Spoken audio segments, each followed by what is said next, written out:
नमस्कार दोस्तों, एक बार फिर से स्वागत है आपका अपने YouTube चैनल स्टडी रूप में। मैं प्रकाश केसरवानी आप लोग को पढ़ा रहा हूँ यूपीएसआई के प्रीवियस ईयर क्वेश्चन पेपर, जो कि हमारे जीएस पोर्शन से संबंधित है, खास करके मूल विधि, संविधान और पूरे के पूरे जीएस यानी कि सामान्य ज्ञान से रिलेटेड। आपको पता है यूपीएसआई में 40 मार्क्स का जो जीएस पोर्शन है उसमें मूल विधि और संविधान का मेजर रोल प्ले करता है, बाकी कंबाइन सारी जीएस आती है। तो ये 40 पोर्शन 40 नंबर के में जो बहुत सारी सब्जेक्ट है, करीब करीब अगर सब्जेक्ट गिनने बैठ जाएंगे ना तो 10 से ज्यादा सब्जेक्ट हैं। तो उन सभी के हम लोग प्रीवियस ईयर क्वेश्चन पेपर कर रहे हैं और साथ ही साथ हम लोग क्या देख रहे हैं, उन क्वेश्चन के साथ एक्स्ट्रा क्वेश्चन जो भी हो सकते हैं, उनसे बन सकते हैं उस टॉपिक से रिलेटेड, वो सारे हम यहाँ पर डिस्कस करते हैं। ठीक है, तो अगर आप हमारे चैनल पर पहली बार नए जुड़ रहे हैं तो वीडियो को पूरा देखिएगा। ये बहुत ही इंपॉर्टेंट वीडियो है, बहुत ही कंटेंटफुल वीडियो है। आप नोट्स बनाते जाइएगा, कुछ कुछ जो हम एक्स्ट्रा पॉइंट बताते हैं इनको सिर्फ और सिर्फ आप क्वेश्चन आंसर मत देखिएगा, ये मत समझिएगा सिर्फ और सिर्फ ये प्रीवियस ईयर क्वेश्चन पेपर है। प्रीवियस ईयर के बेस पर हम आपको आगे आने वाले पेपर्स में जो क्वेश्चन आ सकते हैं उससे संबंधित उन पर यहाँ पर डिस्कशन किया जाता है। ठीक है, तो आइए शुरू करते हैं हमारी आज की क्लास। देखिए ये पार्ट 2 है, 14 दिसंबर 2017 का शिफ्ट 2 जो हुआ था उसका पार्ट 2 है। पार्ट 1 हम लोग पहले देख चुके हैं, लास्ट क्लास में आप देख लीजिएगा। करीब हम लोग ने 15 क्वेश्चन कर लिए थे पहली क्लास में, आज उसके आगे शुरू करने जा रहे हैं। ठीक, तो देखिए आज हमारा क्वेश्चन देखिए 56 में शुरू करने जा रहे हैं। 40 नंबर से शुरू होता है, 40 से 55 तक हम लोग ने लास्ट क्लास में देखा था। आज हम देखने जा रहे हैं 56वां क्वेश्चन। संविधान सभा का अंतिम सत्र कब आयोजित किया गया? देखिए अंतिम सत्र की बात कर रहा है कॉन्स्टिट्यूशन असेंबली की। थोड़ा सा ट्रिकी क्वेश्चन है कह सकते हैं, क्योंकि आपको बताया हमारा संविधान कब बनकर तैयार हो गया था, 26 नवंबर 1949 को बनकर तैयार हो गया था। इस वजह से हम 26 नवंबर को क्या मनाते हैं, संविधान दिवस मनाते हैं। लेकिन लागू कब हुआ, 26 जनवरी 1950 को लागू हुआ। और इस दिन हम क्या मनाते हैं, रिपब्लिक डे यानी गणतंत्र दिवस मनाते हैं। 26 जनवरी क्यों चुना हम लोग ने, क्योंकि 26 जनवरी 1930 को लाहौर जो अधिवेशन हुआ था उसमें पंडित जवाहरलाल नेहरू ने पहली बार झंडा फहराया था। 26 जनवरी 1930 को फहराया था और बोला था कि हम स्वतंत्र है, हम स्वराज है, पूर्ण स्वराज की मांग की थी और बोला था हम स्वतंत्र देश है। मतलब 26 जनवरी 1930 को ऐसा बोल दिया था। तो उस डेट की इंपॉर्टेंस रखने के लिए हम 26 जनवरी 1950 को गणतंत्र दिवस मनाते हैं। ठीक, अब बात कर रहा है संविधान सभा का अंतिम सत्र। तो आपको बता दें ना इस डेट को अंतिम सत्र हुआ ना इस डेट को अंतिम सत्र हुआ। अंतिम सत्र जो हुआ था वो हुआ था 26 जनवरी से 2 दिन पहले, 24 जनवरी 1950 को। बहुत ही इंपॉर्टेंट और बहुत ही ट्रिकी क्वेश्चन है, हमने बोला ना, तो इस वजह से इसको याद रखिएगा। 24 जनवरी 1950 इसकी सही डेट होगी। अंतिम सत्र इस दिन के बाद से सबने इस्तीफा दे दिया था, जो भी संविधान सभा की चीजें पुरानी चीजें थी सबने इस्तीफा दे दिया। आपने पढ़ा होगा, अगर नहीं पढ़ा तो बता दे, हमारे जो अंतिम गवर्नर भारत के सी राजगोपालाचारी, आपने नाम सुना होगा, सी राजगोपालाचारी भारत की तरफ से पहले और अंतिम गवर्नर जनरल थे। इन्होंने भी 24 जनवरी को इस्तीफा दिया था, क्योंकि इस दिन संविधान सभा की एक तरह से समापन हो रहा था, इसका अंतिम सत्र था। तो इस दिन इन्होंने इस्तीफा दे दिया। फिर 26 जनवरी को हमारा देश गणतंत्र बन गया। उसके बाद से वापस सब कुछ गणतंत्र तरीके से होने लगा, संविधान के अकॉर्डिंग होने लगा। अच्छा एक चीज और बता दे, 26 जनवरी 1950 को हमारा गणतंत्र तो लागू हो गया, लेकिन अभी तक कोई आम चुनाव, लोकसभा चुनाव तो हुए नहीं थे। तो भाई किसकी सरकार बनेगी? तो ये जो लोग काम कर रहे थे पहले संविधान सभा में, जो लोग संसद में बैठ रहे थे, वही लोग आगे की संसद को जारी रखते हैं। और ये कब तक जारी रखते हैं, जब तक 1951 और 52 के आम चुनाव संपन्न नहीं हो गए और कांग्रेस पार्टी का मतलब जीत घोषित नहीं हो गई। ठीक है, तब तक यही लोग वहां पर बैठे थे। ठीक, अच्छा अंतिम सत्र की बात कर ली तो यहीं पर हम पहला सत्र भी बात कर लेते हैं। देखिए यही हम बोल रहे हैं, बहुत ही कंटेंटफुल क्वेश्चन होता है। एक क्वेश्चन के अंदर बहुत सारे क्वेश्चन होते हैं जो आपके एग्जाम में आते हैं, ठीक है, और आए हुए हैं। ठीक है, तो इस वजह से हम बोल रहे थे कि अगर आप नए हैं तो आप इन सब चीज को पॉइंट वाइज लिखते भी जाया करिए, चाहे तो रफली लिखिए। और अगर आपको बता दें, जो लोग पुराने जुड़े हुए हैं वो जानते भी हैं कि हम रिपीट करते रहते हैं, तो आपको ये सब चीजें बार बार रिपीट होंगी और आपको बहुत आसानी से याद हो जाएगा। ठीक, तो अंतिम सत्र की बात करें तो पहले सत्र की बात कर लेते हैं। संविधान सभा का पहला सत्र कब हुआ? तो संविधान सभा का पहला सत्र हुआ था हमारा 9 दिसंबर 1946 को।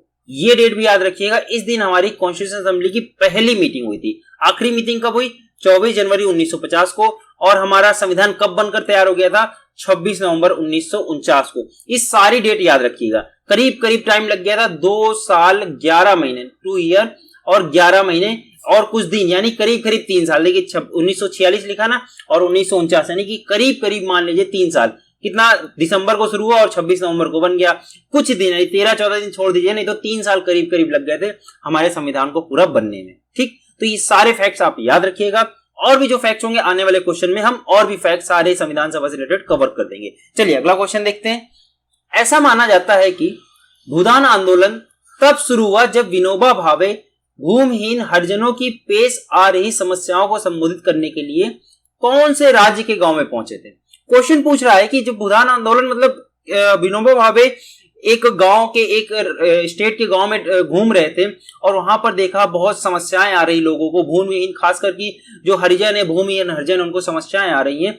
इस वजह से उन्होंने भूदान आंदोलन उससे प्रेरित हुआ। तो पूछा जा रहा है कौन से राज्य में वो घूम रहे थे। तो इसकी कहानी आपको पूरा डिटेल में समझाते हैं। बात है 1951 की। विनोबा भावे जी आंध्र प्रदेश के एक गांव में घूम रहे थे। कहां पर? आंध्र प्रदेश के, जो कि आजकल आंध्र प्रदेश, अच्छा आज भी आंध्र प्रदेश है, लेकिन एक्चुअली जिस एरिया में था वो तेलंगाना में आता है, इस वजह से यहाँ पर तेलंगाना लिखा गया। हालांकि मेरे ख्याल से ऐसा ऑप्शन नहीं देना चाहिए, यहाँ पर आंध्र प्रदेश ही लिखना चाहिए था, क्योंकि रियलिटी उसका नाम तो आंध्र प्रदेश था, अब भले ही वो तेलंगाना में आ गया। तो आंसर तो इसका तेलंगाना हो जाएगा आपको। लेकिन जो बात है उस समय की आंध्र प्रदेश के एक गांव में घूम रहे थे और वहां पर उन्होंने देखा कि खासकर जो हरिजन है, जिनके साथ छुआछूत होता है, जिनको लोग छूते नहीं है और उनके पास जमीन नहीं है, गरीबी है, खाने के लिए प्रॉब्लम हो रही है, तो उसके लिए उन्होंने सोचा कुछ किया जाए। तो वो एक जमींदार से मिलते हैं और एक जमींदार से जब बात करते हैं तो जमींदार ने कुछ जमीन, 1 एकड़ जमीन कहते हैं, 1 एकड़ जमीन कुछ गरीबों को दान दे दी। ठीक है, तो जब ऐसा हुआ तो आगे चलकर उन्होंने इसको और लोगों से बात की, जो अमीर लोग थे जिनके पास ज्यादा जमीनें थी, उनसे बात कर करके ऐसे लोगों को जमीन दान करवाई। तो इसी वजह से इसका नाम क्या पड़ गया? भूदान। एक तरह का ये दान है, ऐसा इसका कोई अलग का नाम नहीं, इसको आप स्पेसिफिकली समझिए, भूदान, जमीन को दान किया जा रहा है। तो पहले एक जमीन ने 1 एकड़ जमीन दान की, उसके बाद इन्होंने और लोगों से बताया, और ये गांधी जी से बड़ा प्रेरित थे, अहिंसा के तौर पर बस रिक्वेस्ट कर रहे थे लोगों से कि जो ये भूमिहीन गरीब है, जिनको लोग छूते नहीं है, छुआछूत से मतलब ये लोग परेशान है, गरीबी भूखमरी से परेशान है, इन लोगों को कुछ कुछ जमीन दान कर दीजिए, ये लोग अपनी मेहनत करेंगे, खाएंगे पिएंगे। तो इससे प्रभावित होकर ये आंदोलन चला, नाम पड़ गया भूदान आंदोलन। और कौन इसके फादर है? विनोबा भावे जी। ये सारी चीज आप याद रखिए, 1951 की ये बात है, अगर ये भी पूछ लिया जाए तो। चलिए अगला क्वेश्चन देखते हैं। निम्न में से कौन सा नागरिकों के मौलिक अधिकारों के तहत भारत के संविधान में कहा गया है? मौलिक अधिकारों के तहत भारत के संविधान में कौन सा स्टेटमेंट सही है? मौलिक अधिकारों को बात की जा रही है, तो आइए पहले इसके बारे में जान लेते हैं, बाद में स्टेटमेंट देखते हैं। मौलिक अधिकार हमारे संविधान के पार्ट 3 यानी कि भाग 3 पर है, और आर्टिकल अनुच्छेद की बात कर ली जाए तो आर्टिकल नंबर 12 से लेकर आर्टिकल नंबर 35 तक हमारे मौलिक अधिकारों का वर्णन किया गया। हमारे पास टोटल 6 तरीके के मौलिक अधिकार हैं। पहले 7 हुआ करते थे, अब एक हट गया है, जो कि हमारा संपत्ति का अधिकार है, इसको कैंसिल कर दिया गया। तो अब इस समय हमारे पास कितने? 6 मौलिक अधिकार है। तो ये सारी चीज आप इससे याद रखिएगा। आइए अब अपने कथन पर बढ़ते हैं, स्टेटमेंट की तरफ बढ़ते हैं। पहला स्टेटमेंट है, राज्य शैक्षिक संस्थानों को सहायता देने में किसी भी शिक्षण संस्थान के साथ इस आधार पर भेदभाव नहीं करेगा कि यह अल्पसंख्यक प्रबंधन के तहत, चाहे वह धर्म पर आधारित हो या भाषा पर। क्वेश्चन स्टेटमेंट ये कह रहा है कि मान लीजिए कोई स्टेट है, राज्य की बात की जा रही है, राज्य का मतलब स्टेट नहीं होता, आपको बता दें आर्टिकल नंबर 12 पर राज्य को डिफाइन किया गया है। राज्य का मतलब आप स्टेट मत समझ लीजिएगा कि किसी एक राज्य की बात हो रही है, ये पूरे देश की बात हो रही है, आप इतना समझिए, उसको राज्य ही बोला जाता है। ठीक, तो जब स्टेट है या कोई देश मतलब अपना देश है, वो किसी शैक्षिक संस्थानों को इस आधार पर अनुदान मतलब कि पैसे या सहायता राशि नहीं देगा कि वो किसी अल्पसंख्यक पर है या वो धर्म पर आधारित है, मतलब इस तरह भेदभाव नहीं किया जाएगा, चाहे वो मुस्लिम प्रभावित हो। अपने आर्टिकल 30 पर क्या बात करता है कि कोई भी अल्पसंख्यक हो वो अपनी अल्पसंख्यक शिक्षा को प्रमोट कर सकता है, शिक्षा दे सकता है, प्रचार प्रसार कर सकता है। तो अपने मौलिक अधिकार में उसको संविधान पर मौलिक अधिकार प्राप्त है कि वो अपने अल्पसंख्यक का प्रचार प्रसार कर सकता है और सरकार उसके साथ भेदभाव नहीं करेगी। तो ये स्टेटमेंट पूरी तरह से सही है। क्वेश्चन बोल रहा है भेदभाव नहीं करेगा, जी बिल्कुल सही है, राज्य इस पर भेदभाव नहीं कर सकती। ठीक है, तो स्टेटमेंट 1 पूरी तरह से सही है, ये आर्टिकल 30 पर यह चीज बोली गई है। सेकंड स्टेटमेंट पढ़ते हैं। यदि कोई व्यक्ति भारत की संप्रभुता, एकता और अखंडता को अक्षुण्ण बनाए रखने में तथा उसकी रक्षा करने में विफल रहता है तो उसकी स्वतंत्रता के अधिकार को प्रतिबंधित कर दिया जाएगा। देखिए वैसे तो स्टेटमेंट देखा जाए क्लियरली पूरी तरह से सही नहीं है, सेंस वाइज कह सकते हैं। देखिए इसमें बोला विफल रहता है, ऐसा नहीं कि अगर आप ऐसा करने विफल हो जाए तो आपकी स्वतंत्रता, हाँ आप जानबूझ के विफल नहीं करेंगे, अगर ऐसा होता तो स्टेटमेंट पूरी तरह से सही हो जाता। अच्छा, यहाँ पर ये स्टेटमेंट बी का कोई ए और बी का ऑप्शन ही नहीं दिया गया पहली बात, तो ये कंफ्यूजन भी नहीं आएगी। देखिए ए और बी दोनों नहीं, बी और सी पता नहीं कैसे दे दिया गया। अच्छा, ये मेरी टाइपिंग मिस्टेक नहीं है, ये आपके क्वेश्चन पर थी, वही हमने आई डिजिट यहाँ पर लिखी हुई है। तो बी और सी, या तो सी स्टेटमेंट रहा होगा जो कि क्वेश्चन में मिस हुआ है, जैसा भी रहा ये ऑप्शन गलत हो गया। केवल बी हो नहीं सकता, तो केवल ए सही होगा, ऑप्शन नंबर डी सही है। ठीक है, और ऑप्शन नंबर बी सही हो जाता है। विफल रहता है नहीं, अगर विफल करता है जानबूझकर तो उसकी स्वतंत्रता को प्रतिबंधित कर दिया जाएगा। मान लीजिए आप कोई ऐसा स्टेटमेंट दे रहे हैं जो अपनी भारत की संप्रभुता को प्रभावित करता है, उसकी अखंडता बनाए रखने में मतलब दिक्कत करता है, तो आपके स्वतंत्रता के अधिकार को प्रतिबंधित कर दिया जाएगा। ये आपके 19G के आगे जितने भी आपके आर्टिकल है वहां पर सारा मेंशन किया गया कि आपकी स्वतंत्रता कहां पर प्रतिबंधित की जाएगी। ठीक है, तो ऑप्शन नंबर बी अभी पूरी तरह से सही नहीं है, और यहाँ पर ऑप्शन भी नहीं है ए और बी दोनों का, तो ऑप्शन नंबर ए पूरी तरह से आपका सही है। चलिए अगला क्वेश्चन देखते हैं। निम्नलिखित में से कौन सा कथन वित्तवास्य मामलों के बारे में दुरुस्त है? वित्तवास से क्या होता है? वित्तवास की सिंपल सा एक वर्ड होता है, उसका मतलब होता है फाइनेंस। ठीक है, क्या मतलब होता है? फाइनेंस। तो फाइनेंस से रिलेटेड कौन सा कथन दुरुस्त है या पूरी तरह से सही है? पढ़ते हैं स्टेटमेंट। इसका मतलब है कि बैंक नोटों को जारी करना सोने द्वारा समर्थित नहीं है। ठीक है, सेकंड स्टेटमेंट पढ़ते हैं। इसका मतलब है कि बैंक नोटों और सिक्कों का जारी करना सरकारी प्रतिभूतियों द्वारा समर्थित नहीं है। थर्ड, इसका मतलब है कि बैंक नोट और सिक्के सरकारी प्रतिभूतियों और सोने द्वारा समर्थित है। और डी, इनमें से कोई नहीं। तो देखिए पूरी बात की जा रही है कि जो बैंक अपने जो नोट जारी करती है या फिर सिक्के जारी करती है, तो वो किस पर डिपेंड करता है? तो आपको बता दें, देखिए ये सोने पर बिल्कुल, गोल्ड पर बिल्कुल भी डिपेंड नहीं रहता है, तो सोने पर समर्थित है, तो ये तो ऑप्शन नंबर सी गलत हो गया, और यहाँ ऑप्शन नंबर ए पूरी तरह से सही हो गया। बैंक नोटों द्वारा जारी करना सोने द्वारा समर्थित नहीं है, तो ऑप्शन नंबर एक पूरी तरह से सही हो गया। अब बात करते हैं ऑप्शन बी की। इसका मतलब कि बैंक नोटों और सिक्कों का जारी करना सरकारी प्रतिभूतियों द्वारा समर्थित है। सरकारी प्रतिभूतियां क्या होती है? इसका इंग्लिश वर्ड होता है कि गवर्नमेंट सिक्योरिटीज। देखिए गवर्नमेंट की कुछ सिक्योरिटीज होती है, कुछ पेपर्स होते हैं, उनके द्वारा समर्थित नहीं है जी, ये यहाँ पर गलत है, क्योंकि ये जो गवर्नमेंट सिक्योरिटीज है इसके द्वारा समर्थित होता है। सिक्योरिटीज वही चीज है जो पूरा हमारा रियल ब्यौरा देती है। तो ऑप्शन नंबर ए हमारा पूरी तरह से सही हो जाएगा।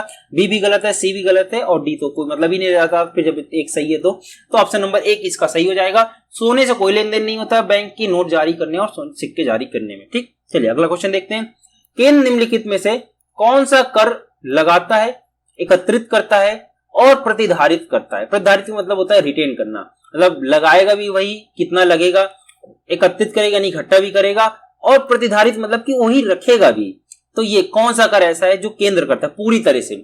औषधि निर्माणों पर उत्पाद शुल्क, देखिए मैन्युफैक्चरिंग कर की बात कर रहा है, ये केंद्र भी लगाता है और स्टेट भी लगाता है, तो ये पूरी तरह से केंद्र पर नहीं आएगा, तो ये गलत हो जाएगा।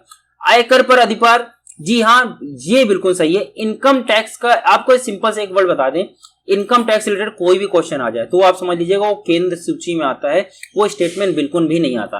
तो आयकर पर अधिभार पूरी तरह से किस पर आता है? केंद्र लगाता है, केंद्र एकत्रित करता है और केंद्र ही प्रतिधारित करता है, तो ऑप्शन नंबर बी इसका सही हो जाएगा। चलिए अगला क्वेश्चन देखते हैं। फ्लेमिंगो शहर कहाँ स्थित है? फ्लेमिंगो बड़ा अच्छा क्वेश्चन है। फ्लेमिंगो ये कोई इंग्लिश नाम या किसी अंग्रेज के नाम पर नहीं रखा गया, आपको पहली बात बता दें, ये एक पक्षी है। फ्लेमिंगो एक तरह का पक्षी है, इसके नाम पर फ्लेमिंगो शहर भी रखा गया। ये शहर है गुजरात में। अब आई होप आप लोग क्वेश्चन को कर ले जाएंगे गुजरात का, क्योंकि यहाँ पर एक ही ऑप्शन दिख रहा है, वो है कच्छ। कच्छ कहाँ? गुजरात में एक जगह है कच्छ। ठीक है, और कच्छ यहाँ पर क्या होता है? फ्लेमिंगो पक्षी आते हैं। ठीक है, बहुत सारे फ्लेमिंगो पक्षी होते हैं। फ्लेमिंगो पक्षी खास बात बता दे, ये पिंक कलर का होता है, गुलाबी कलर का होता है। जी हाँ, लड़कियों का फेवरेट कलर पिंक कलर का होता है, गुलाबी कलर का होता है। और एक चीज और, साइंटिस्टों ने इसकी खोज की, ये पैदाइशी पिंक नहीं होता है, ये आगे चलकर धीरे धीरे गुलाबी हो जाता है। तो इसका रीजन जब पता किया गया तो पता किया गया कि ये क्या खाता है? शैवाल्स खाता है, झींगे खाया करता है, इसका भोजन मतलब मेनली नॉनवेज होता है, मछलियां खाता है। तो शैवाल और झींगों पर जब रिसर्च की गई तो पाया गया इसमें एक तरह का विशिष्ट एक तत्व पाया जाता है, जिसकी वजह से फ्लेमिंगो का कलर क्या हो जाता है? गुलाबी रंग का हो जाता है। ठीक है, तो ये सारी चीज थी इससे रिलेटेड, और ये कच्छ में पाया जाता है, ये याद रखिएगा। इंपॉर्टेंट क्वेश्चन है। फ्लेमिंगो शहर गुजरात के, स्टेट भी हो सकता है, गुजरात याद रखिएगा, और स्पेसिफिक पूछ लिया तो कच्छ में पाया जाता है। चलिए अगला क्वेश्चन देखते हैं। किस मामले में उच्चतम न्यायालय ने कहा कि जो लोग अनायासी राज्य की हिरासत में हैं उनके प्रति सरकार का विशेष दायित्व है? यह सुनिश्चित करना पुलिस या जेल के अधिकारियों की एक बड़ी जिम्मेदारी है कि उसकी हिरासत में किसी नागरिक को उनके जीवन के अधिकार से वंचित ना किया जाए। देखिए, जीवन का अधिकार, जीवन जीने का अधिकार आर्टिकल नंबर 21 के अंतर्गत आता है, जो कि हमारा फंडामेंटल राइट है, हमारा मौलिक अधिकार है। और आपको बता दें, आर्टिकल नंबर 21 आपातकाल यानी कि इमरजेंसी में भी सस्पेंड नहीं होता है। तो इसी बात पर एक विवाद हुआ था, 1999 की बात है ये, कि जेल पर जो रह रहे हैं उनके लिए भी तो जीने का अधिकार होना चाहिए, क्यों उनके साथ जानवरों जैसा बर्ताव होता है। हाँ, उन्होंने क्राइम किया है, बट क्या उन्हें जीवन का अधिकार नहीं है? तो बात ये आई थी 1999 के एक वाद था, वो था नीलावती बेहरा बनाम उड़ीसा सरकार 1999 के। इस पर कोर्ट का आदेश आया था, जी हाँ, आर्टिकल नंबर 21 कभी भी सस्पेंड नहीं होगा, चाहे वो जेल पर ही क्यों ना हो। तो राज्य की ये जिम्मेदारी है कि उनके जीवन के अधिकार को वंचित ना किया जाए। इस बात की जिम्मेदारी कौन लेगा? राज्य लेगा, पुलिस के अधिकारी लेंगे। उनकी जिम्मेदारी होगी कि उनको जीवन के अधिकार से वंचित ना किया जाए। ठीक, चलिए अगला क्वेश्चन देखते हैं। उपराष्ट्रपति अधिकतम कितनी अवधि तक राष्ट्रपति के रूप में कार्य कर सकते हैं? बहुत ही इजी क्वेश्चन और अच्छा क्वेश्चन है, घुमाकर थोड़ा सा पूछा गया है। इसका डायरेक्टली क्वेश्चन ये भी पूछा जा सकता था कि अगर राष्ट्रपति किसी कारणवश अपने पद पर नहीं है या राष्ट्रपति का पद खाली है तो कितने समय में चुनाव कराए जाते हैं? तो देखिए, आपको बता दें, मैक्सिमम 6 महीने का टाइम होता है। अगर राष्ट्रपति किसी कारणवश त्यागपत्र यानी कि रेजिग्नेशन दे देता है, या फिर उनकी मृत्यु हो जाती है, डेथ हो जाती है, या फिर उनके खिलाफ इम्पीचमेंट हो जाता है, उनके खिलाफ महाभियोग हो जाता है, 3 रीजन होते हैं कि राष्ट्रपति अपना पद छोड़ेगा। ठीक है, तो किसी भी कारण राष्ट्रपति जब अपना पद, कुर्सी उनकी खाली हो जाती है, तो हर हालत में 6 महीने में हमको चुनाव कराने रहते हैं। तो जब तक कौन रहेगा राष्ट्रपति? हमारे उपराष्ट्रपति भारत के राष्ट्रपति बन जाते हैं। तो 6 महीने इसका सही आंसर होगा। ठीक है, और राष्ट्रपति के एक और रीजन कई बार होता है बीमारी की वजह से। कई बार आपने देखा होगा बीमारी की वजह से राष्ट्रपति लीव पर चले जाते हैं, तो भी वो 1-2 महीने की लीव पर जाते हैं और उस समय तक उपराष्ट्रपति उसका कार्य देख लेते हैं, वापस राष्ट्रपति अपने काम पर आ जाते हैं। ठीक है, तो इसका आंसर क्या हो जाएगा? 6 महीने।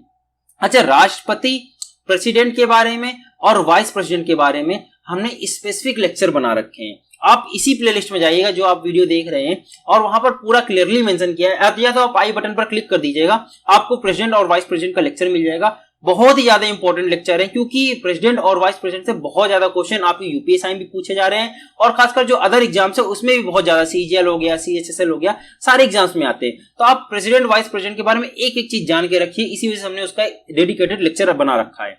प्रेसिडेंट की बात की जाए तो आर्टिकल नंबर 52 पर बात की गई कि भारत में एक राष्ट्रपति होगा, और वाइस प्रेसिडेंट की बात की जाए तो आर्टिकल नंबर 63 पर बात की गई कि भारत का एक उपराष्ट्रपति होगा। ठीक है, ये किस पार्ट में आते हैं? ये भाग 5 में आते हैं, पार्ट 5 में आते हैं, और आर्टिकल पूरे संघ, आर्टिकल इसका नाम क्या है? संघ के अंतर्गत आते हैं। और ये आर्टिकल शुरू होता है हमारा आर्टिकल नंबर 52 से और खत्म होता है जाके आर्टिकल नंबर 151 में।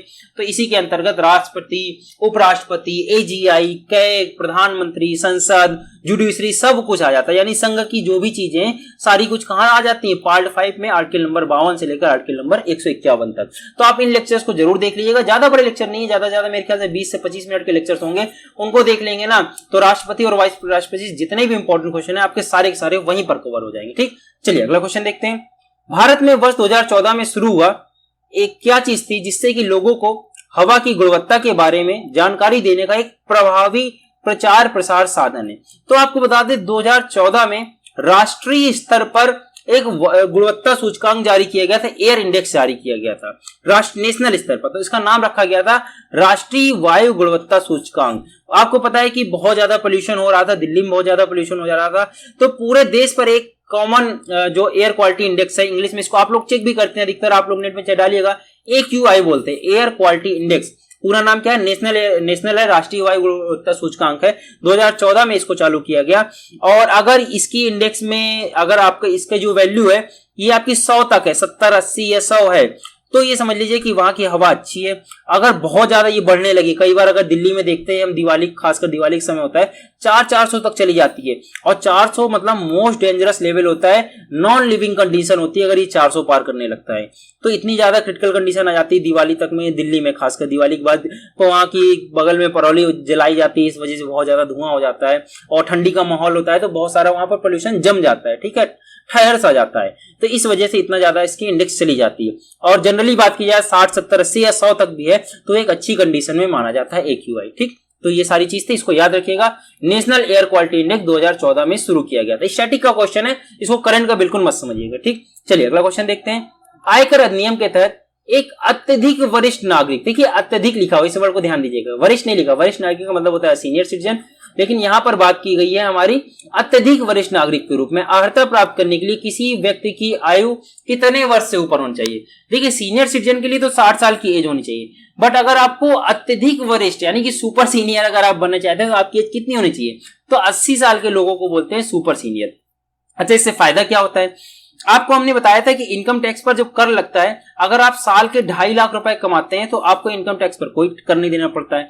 वहीं अगर आप सीनियर सिटीजन हैं तो आपको 50,000 रुपए की और छूट दे दी जाती है, यानी कि अगर आप 3 लाख रुपए कमाते हैं तो आपको कर पर कोई इनकम पर कोई भी टैक्स नहीं देना है। वहीं अगर आप सीनियर सिटीजन है और आपकी एज 80 साल से ऊपर निकल गई, सुपर सीनियर अत्यधिक वरिष्ठ नागरिक है, तो आपको 2 लाख रुपए की और छूट मिल जाएगी, यानी कि टोटल 5 लाख रुपए तक अगर आप कमा रहे हैं और सुपर सीनियर हैं तो आपको इनकम टैक्स पर कोई भी कर देने की जरूरत नहीं है। तो इस वजह से इसका फायदा होता है। और इसकी सीमा क्या है वेज की, 80 साल की सीमा। अगर आप 80 साल को क्रॉस कर रहे हैं तो आपको 5 लाख तक में कोई कर देने की जरूरत नहीं है। 5 लाख से बाद फिर कौन सी आ जाती है लिमिट, 20% की आ जाती है, फिर आपको 20% 5 लाख से ऊपर देना पड़ेगा। चलिए अगला क्वेश्चन देखते हैं। बैलाडीला छत्तीसगढ़ में एक जगह है के समृद्ध भंडार के लिए जाना, किसके समृद्ध भंडार के लिए जाना जाता है, तो आपको बता दें छत्तीसगढ़ जाना जाता है हमारे आयरन ओर के लिए, लौह अयस्क के लिए जाना जाता है। आयरन ओर जिसको बोलते हैं लौह अयस्क के लिए जाना जाता था।